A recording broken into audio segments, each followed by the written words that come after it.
الحمد لله رب العالمين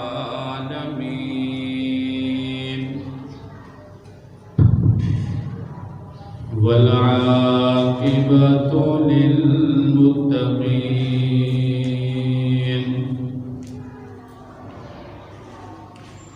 والصلاة والسلام على سيد الأنبياء والمرسلين وعلى آله وصحابه أجمعين.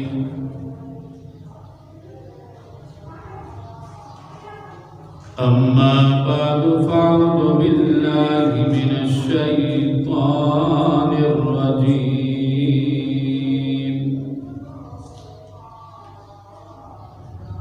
بسم الله الرحمن الرحيم.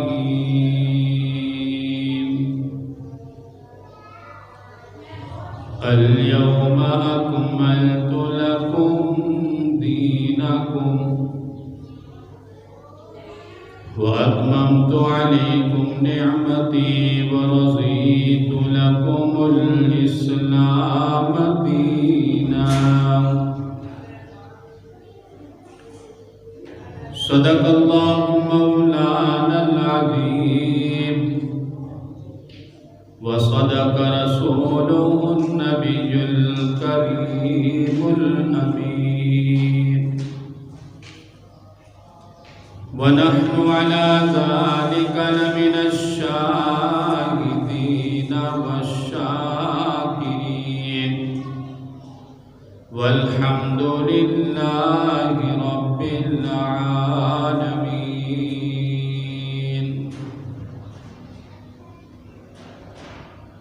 يا معلم آدم علمني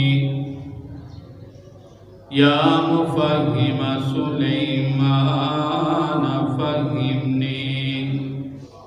ہر قسم کی حمد و ثنا اللہ سبحانہ و تعالی کے لیے جو اس کائنات کا خالق ہے، مالک ہے، ہر چیز پر قادر ہے. بے شمار انگنت درود و سلام امام الانبیاء خطیب الانبیاء شافع روز جزا جناب محمد صلی اللہ علیہ وسلم کی ذات گرامی پر. قرآن مجید فرقان حمید کی ایک آیت کریمہ آپ حضرات کے سامنے تلاوت کی ہے.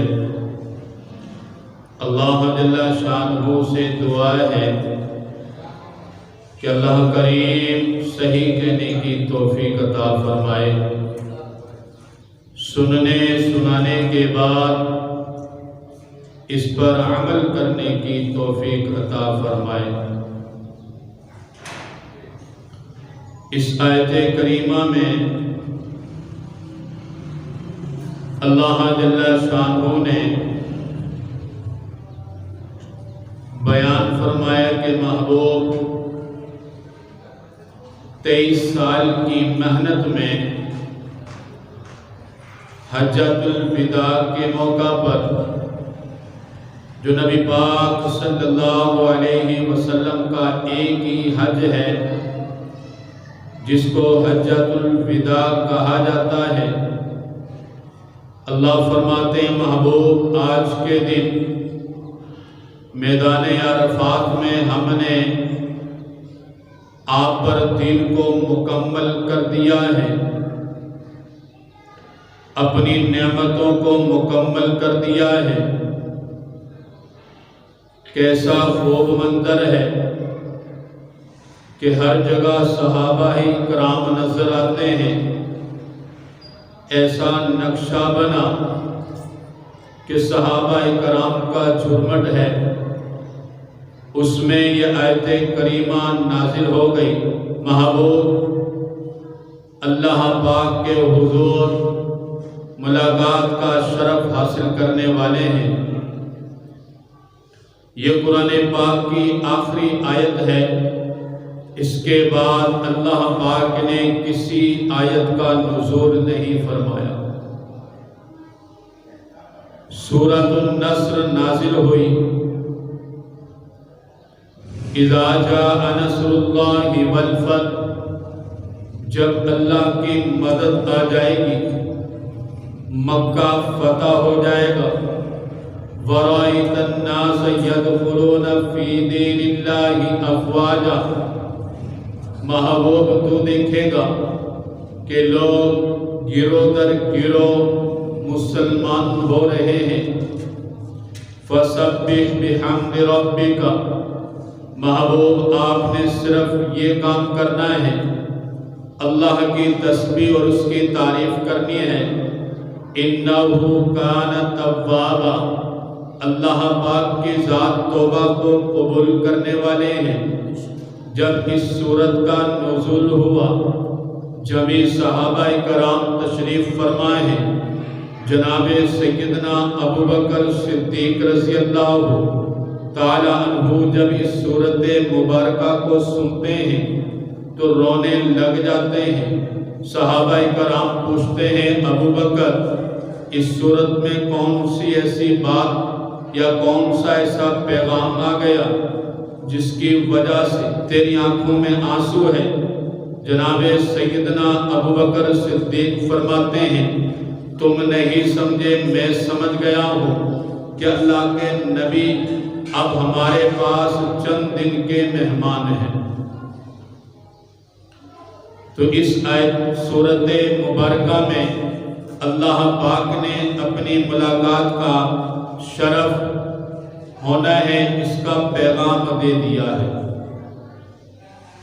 نبی پاک صلی اللہ علیہ وسلم کی ولادت با سعادت میں اختلاف ضرور ہے، لیکن علماء کرام کا حضور پاک صلی اللہ علیہ وسلم کی وفات میں کوئی اختلاف نہیں ہے۔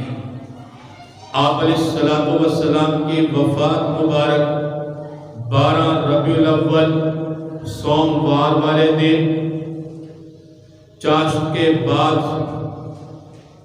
آپ کا انتقال ہو گیا۔ صحیح بخاری شریف میں اس کا ثبوت ملتا ہے۔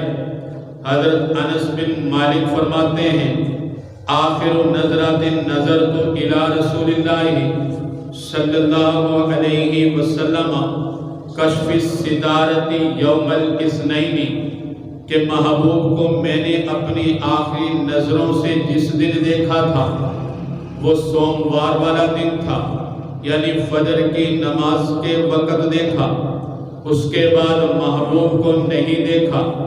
فرماتے ہیں فَنَظَرْتُ إِلَىٰ وَجْهِهِ كَأَنَّهُ وَرَقَةُ مُصْحَفٍ، میں نے محبوب کی جب زیارت کی تو ایسے لگتے تھے جیسے رحل پر قرآن پاک کھلا ہوا ہو۔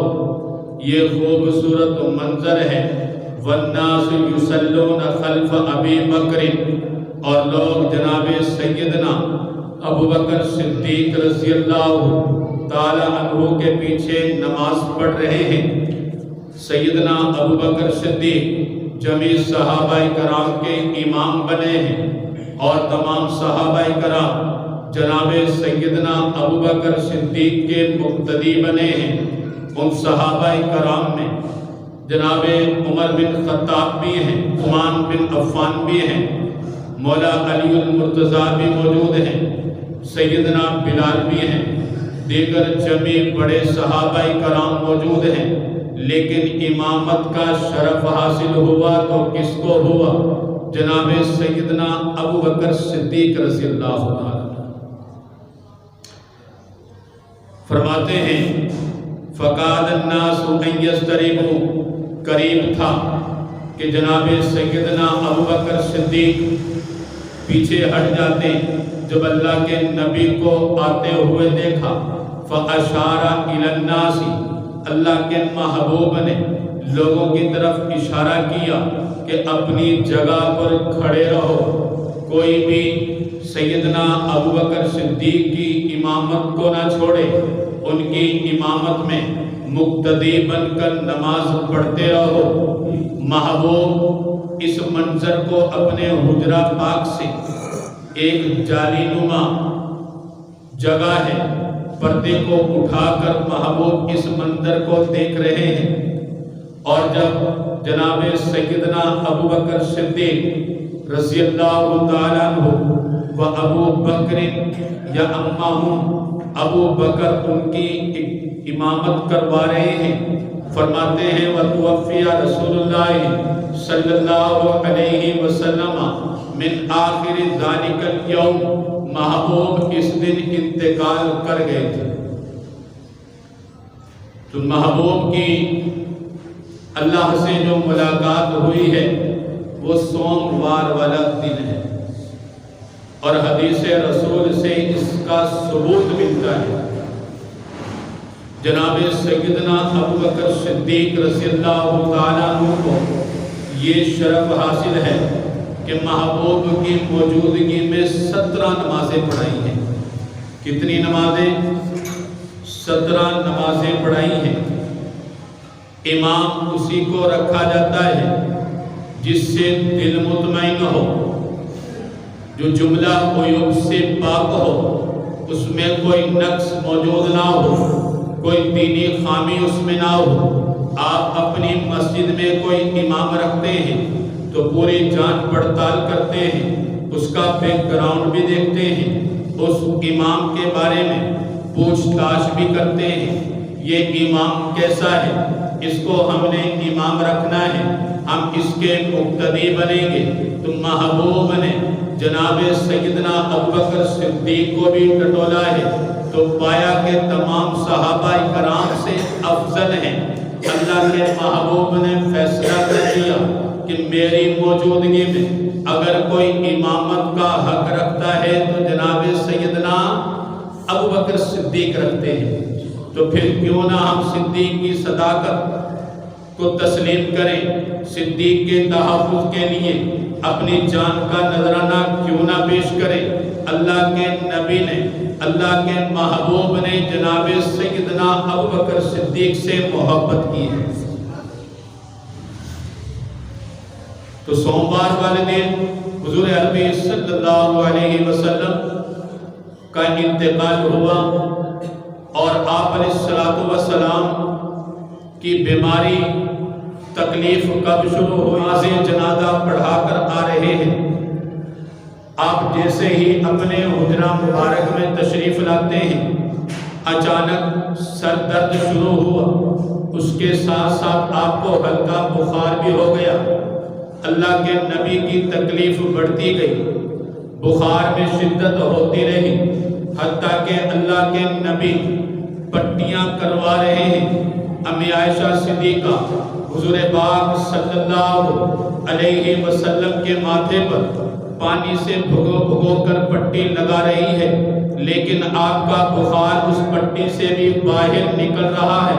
پھر اللہ کے محبوب نے فرمایا کہ 7 کنووں کا پانی لایا جائے۔ 7 کنووں کا پانی لایا گیا، محبوب ٹب میں تشریف فرما ہوئے۔ امی عائشہ صدیقہ رضی اللہ تعالی عنہا نے حضور پاک صلی اللہ علیہ وسلم کے سر مبارک پر 7 کنووں کا پانی ڈالا، اور آپ علیہ السلام کو اس سے کچھ افاقہ ہو گیا۔ آج بھی علماء کرام بیمار کا علاج کرتے ہیں تو اس کے لیے 7 گھروں کا پانی منگواتے ہیں، 7 کنووں کا پانی، کسی نہ کسی پانی میں بھی شفا ہوتی ہے۔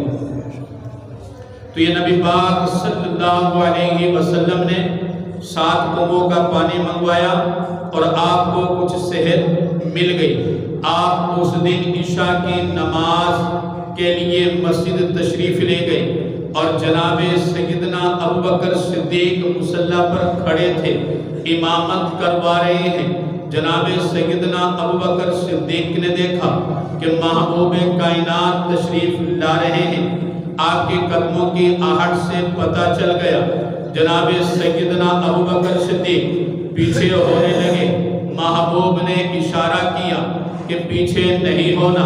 اللہ کے محبوب نے اپنے ساتھ جناب سیدنا ابوبکر صدیق کو کھڑا کر لیا، اس طرح بقیہ نماز پڑھائی، صدیق کے امام بنے جناب سیدنا محمد رسول اللہ صلی اللہ علیہ وسلم، اور تمام صحابہ کرام کے امام بنے جناب سیدنا ابوبکر صدیق رضی اللہ تعالی۔ میں قربان جاؤں صدیق کی محبت پر کہ اللہ کے محبوب نے کس قدر محبت کی ہے جناب سیدنا ابوبکر صدیق رضی اللہ تعالی۔ آپ کی تکلیف بڑھتی جا رہی ہے، آپ اپنی ازواج مطہرات ایمان والوں کی ماں سے پوچھ رہے ہیں کل کس کے گھر میری باری ہے۔ ازواج مطہرات سمجھ گئی کہ اللہ کے محبوب چاہتے ہیں کہ میں عائشہ کے گھر اپنا یہ بقیہ وقت گزاروں۔ تمام ازواج مطہرات نے جو حضور پاک صلی اللہ علیہ وسلم کی اس وقت 9 بیویاں بیک وقت موجود تھی، کسی بیوی کا کوئی اعتراض نہیں ہے۔ ہر بیوی کہتی ہے کہ محبوب جہاں آپ جانا چاہتے ہیں آپ کے لیے اختیار ہے، ہماری طرف سے کوئی گلہ شکوہ کوئی اعتراض نہیں ہوگا۔ اللہ کے نبی امی عائشہ صدیقہ رضی اللہ تعالی عنہا کے گھر تشریف لے جاتے ہیں۔ امی عائشہ صدیقہ رضی اللہ تعالی عنہا محبوب کی تیمارداری کر رہی ہیں، محبوب کی دیکھ بھال کر رہی ہیں، جتنا ہو سکا محبوب کی خدمت کی۔ ایک دن آپ کی تکلیف اتنی زیادہ بڑھ گئی کہ اتوار والا دن سوموار والی رات آپ کی تکلیف اتنی زیادہ بڑھ گئی کہ امی عائشہ صدیقہ رضی اللہ تعالی عنہ سمجھ گئی کہ محبوب اب زیادہ دیر ہمارے درمیان نہیں ہے۔ امی عائشہ رونے لگ جاتی ہیں کہ اپنے شوہر کی تکلیف کسی بھی بیوی سے دیکھی نہیں جاتی۔ بیوی بھی وہ ہو جو اپنی جان سے زیادہ پیار کرنے والی ہو، جو اپنے شوہر کا فرما بردار ہو، اس بیوی کی آنکھوں سے شوہر کی تکلیف پر آنسو نکل ہی جاتے ہیں۔ اسی ثنا میں سیدنا عبد الرحمن آتے ہیں جو امی عائشہ صدیقہ رضی اللہ تعالی عنہا کے بھائی ہیں، ان کے ہاتھ میں مسواک ہے، محبوب مسواک کی طرف دیکھی ہی جا رہے ہیں۔ امی عائشہ سمجھ گئی کہ اللہ کے نبی مسواک کرنا چاہتے ہیں۔ امی عائشہ نے اپنے بھائی عبد الرحمن سے مسواک کو لیا، حضور کے سامنے پیش کر دیا، فرمایا محبوب آپ مسواک کر لیں۔ اللہ کے نبی سے وہ مسواک چب نہ سکی کیونکہ کافی دن ہو گئے تکلیف میں، کمزوری آ گئی، آپ چبانے کی سکت نہیں رکھتے تھے۔ اللہ کے نبی نے اشارہ کیا عائشہ اس کو اپنے لعاب سے نرم کر دو۔ امی عائشہ صدیقہ رضی اللہ تعالی عنہا اس مسواک کو چباتی ہیں، اپنے لعاب سے اس کو نرم کرتی ہیں، محبوب کو دے دیتی ہیں۔ اللہ کے نبی اسی مسواک سے مسواک کرتے ہیں۔ اب یہی تو ان جاہلوں کی احمقوں کی بات سمجھ میں نہیں آتی، جو ذات اپنے نبی پر ناپاک گندی مکھی نہیں بیٹھنے پسند کرتا، وہ اس کے بستر کے لیے ناپاک عورت کیسے پسند کر لے؟ اس کے منہ میں کیسے اس عورت کا لعاب چلا جائے؟ امی عائشہ صدیقہ رضی اللہ تعالیٰ عنہ اپنی زندگی تک یہ فخر کرتی رہی اس بات پر کہ اللہ پاک نے مجھے یہ فخر دیا ہے، مجھے یہ مقام دیا، مجھے یہ عزت دی۔ کسی عورت کا لعاب آخری وقت میں محبوب کے لعاب سے نہیں ملا۔ اگر کسی عورت کا لعاب ملا ہے تو میرا لعاب محبوب کے لعاب سے ملا ہے۔ اور امی عائشہ فرماتی ہیں مجھے اس بات پر فخر ہے کہ جس دن میری باری تھی اسی دن اللہ کے نبی کا انتقال ہوا میرے گھر میں، میری گود میں۔ امی عائشہ صدیقہ رضی اللہ تعالیٰ عنہ فرماتی ہیں کہ رأیت النبی صلی اللہ علیہ وسلم وَهُوَ بِالْمَوْتِ، اللہ کے نبی کو میں نے دیکھا کہ آپ موت کی کشمکش میں ہیں، موت کی گھبراہٹ میں ہیں۔ یہ صحیح حدیث مبارکہ ہے۔ وَإِنْدَهُ قَدْحٌ فِيهِ مَاءٌ، محبوب کے سامنے پانی کا بھرا ہوا ایک پیالہ ہے۔ ثُمَّ يُدْخِلُ يَدَهُ، اللہ کے محبوب اس پیالے میں اپنے ہاتھ کو داخل کرتے ہیں۔ وَيَمْسَحُ وَجْهَهُ، اللہ کے محبوب اس پانی سے اپنے چہرے کو صاف کر رہے ہیں۔ ثُمَّ يَقُولُ، پھر اللہ کے حضور کہہ رہے ہیں اللہم اعنی علی سکرات الموت، مولا موت کی بے ہوشی پر میری مدد فرما۔ یہ موت بہت سخت ہوتی ہے، موت بہت سخت ہوتی ہے۔ آپ انسان تو انسان ہیں، شاید آپ محسوس نہیں کر سکتے۔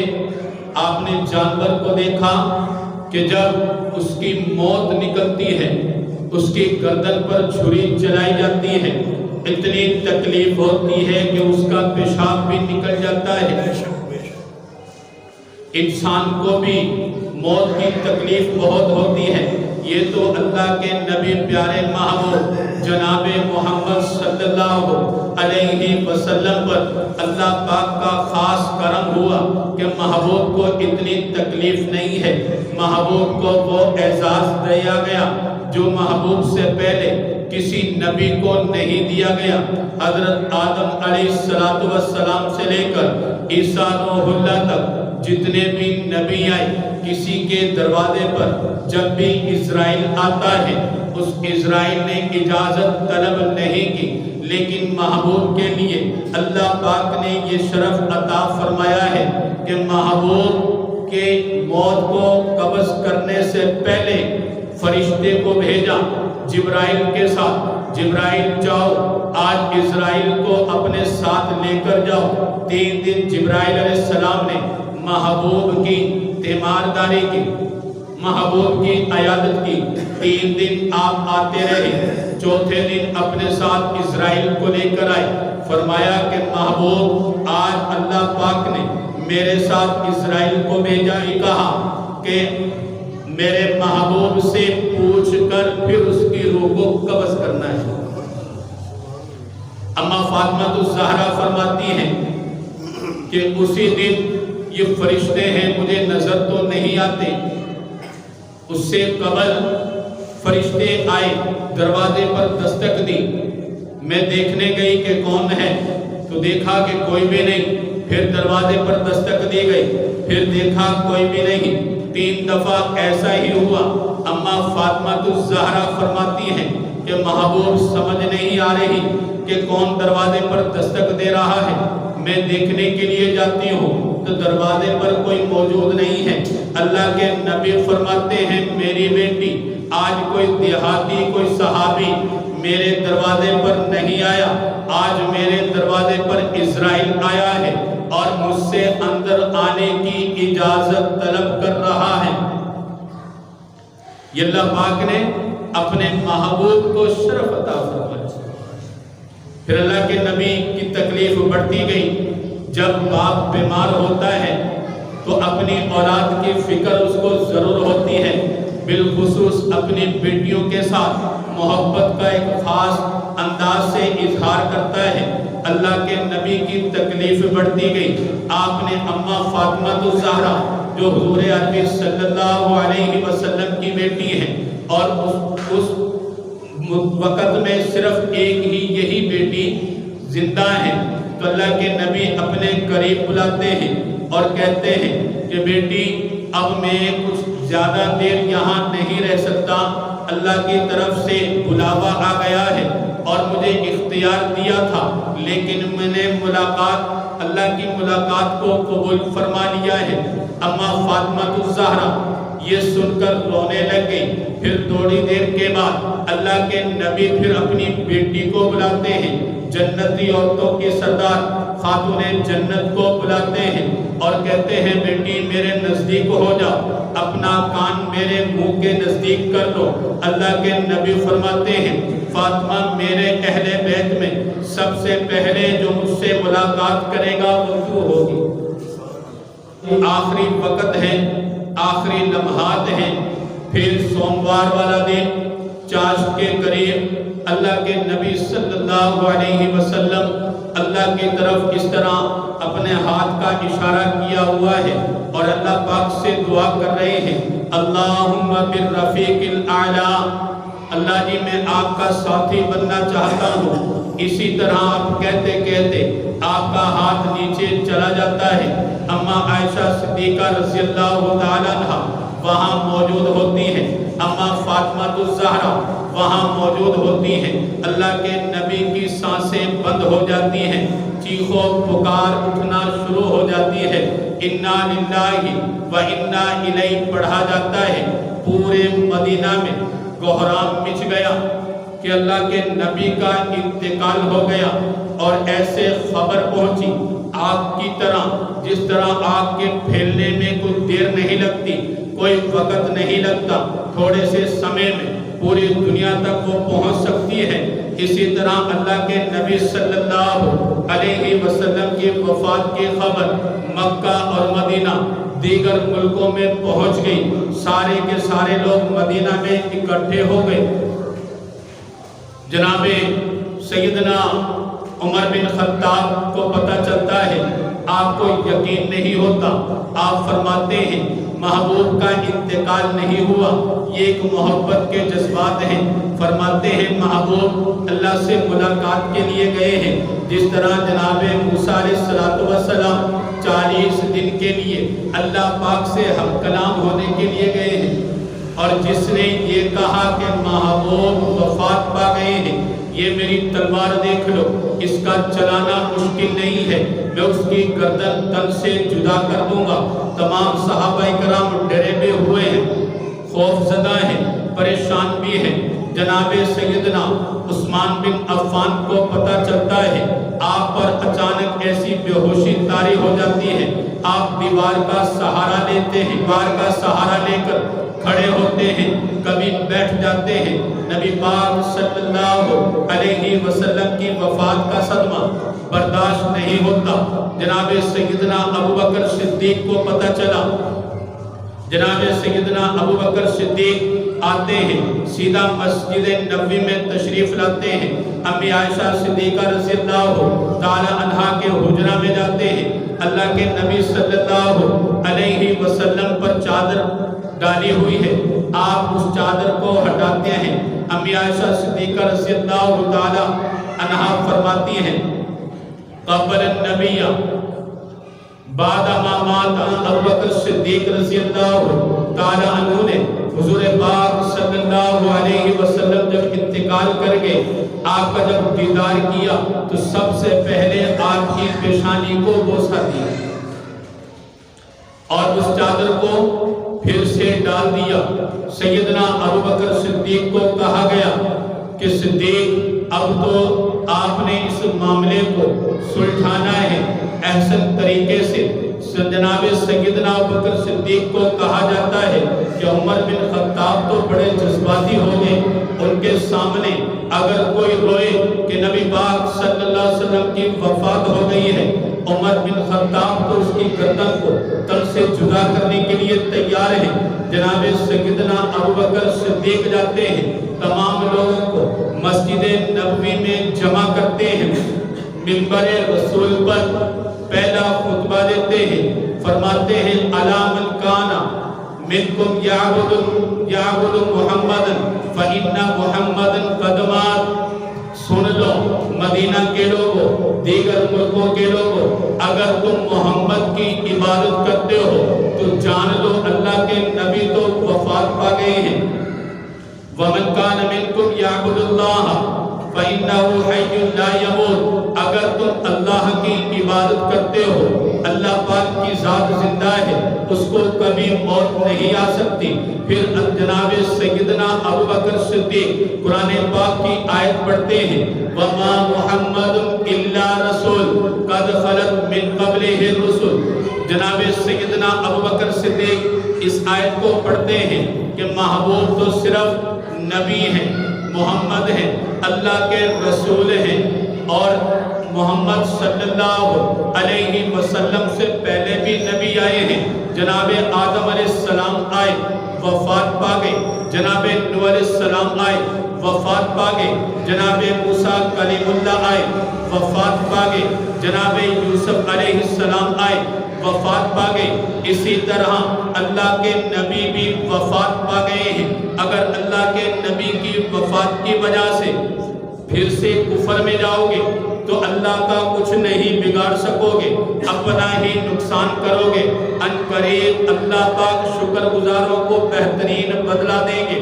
جناب عمر بن خطاب سیدنا ابوبکر صدیق کا یہ پہلا خطبہ سنتے ہیں اور اس آیت کو سنتے ہیں، اسی وقت وہ بات ان کے دل و دماغ میں اتر گئی۔ جناب عمر بن خطاب فرماتے ہیں یہ آیت بہت پہلے نازل ہو چکی ہے، لیکن جس دن میں نے سنی ایسا لگا کہ جیسے آج ہی اس آیت کا نزول ہوا ہے۔ پھر نبی پاک صلی اللہ علیہ وسلم کی تدفین کے بارے میں مسئلے شروع ہو گئے کہ اللہ کے نبی کو کہاں دفن کیا جائے، اللہ کے نبی کی قبر کہاں بنائی جائے۔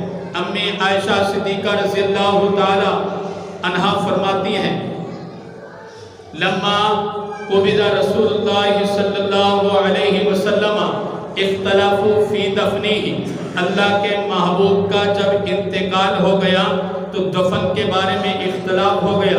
کچھ لوگ کہنے لگے کہ امی عائشہ کے حجرہ میں ہی حضور پاک کو دفن کیا جائے، کچھ کہنے لگے جنت البقیع میں حضور پاک صلی اللہ علیہ وسلم کا روضہ مبارک بنایا جائے۔ جناب سیدنا ابوبکر صدیق وہاں موجود ہیں، فرماتے ہیں سمیت من رسول اللہ صلی اللہ علیہ وسلم شیئا ما نسیتہ، میں نے اللہ کے نبی سے ایک بات سنی ہے جس کو میں ابھی تک بھولا نہیں ہوں۔ فرماتے ہیں ما قبض اللہ نبیا الا فی موضع الذی یحب ان یدفن فیہ، اللہ پاک اپنے نبیوں کو جہاں موت دیتے ہیں وہی ان کی دفن گاہ ہوتی ہے، وہی ان کی قبر بنتی ہے۔ فدفنوہ فی موضع فراشہ، پھر اللہ کے نبی کو نبی پاک صلی اللہ علیہ وسلم کی جہاں وفات ہوئی امی عائشہ صدیقہ رضی اللہ تعالی عنہا کے حجرہ مبارک میں اسی جگہ حضور پاک صلی اللہ علیہ وسلم کو دفن کیا گیا۔ آپ کا اسی جگہ روضہ مبارک بنایا گیا اور نبی پاک صلی اللہ علیہ وسلم کی قبر مبارک بالکل کچی ہے۔ آپ علیہ السلام اپنی وفات سے پہلے یہ دعائیں کر رہے ہیں اور لوگوں کو سمجھانے کی کوشش کر رہے ہیں، اس حدیث پاک کو بار بار دہرا رہے ہیں لعن اللہ الیہود والنصارى اتخذوا قبور انبیائہم مساجدا، اللہ کی لعنت ہو یہود و نصارہ پر کہ انہوں نے اپنے نبیوں کی قبروں کو سجدہ گاہ بنا لیا ہے۔ پھر اللہ کے حضور دعا کرتے ہیں مولا میری قبر کو عبادت گاہ نہ بنانا، میری قبر پر کوئی میلہ نہ ہو، میری قبر پر کوئی جھنڈیاں نہ لگائی جائیں، میری قبر پر کوئی شور نہ ہو۔ صحابہ اکرام اتنا احترام کیا کرتے تھے کہ اللہ کے نبی وفات بھی پا گئے ہیں، اپنی جنت میں اپنے روضہ مبارک میں موجود ہیں، لیکن امی عائشہ صدیقہ رضی اللہ تعالیٰ عنہا جو حضور پاک صلی اللہ علیہ وسلم کی وفادار بیوی ہیں، کبھی اس حجرہ مبارک میں بلند آواز سے گفتگو نہیں کی، بلند آواز سے گفتگو نہیں کی۔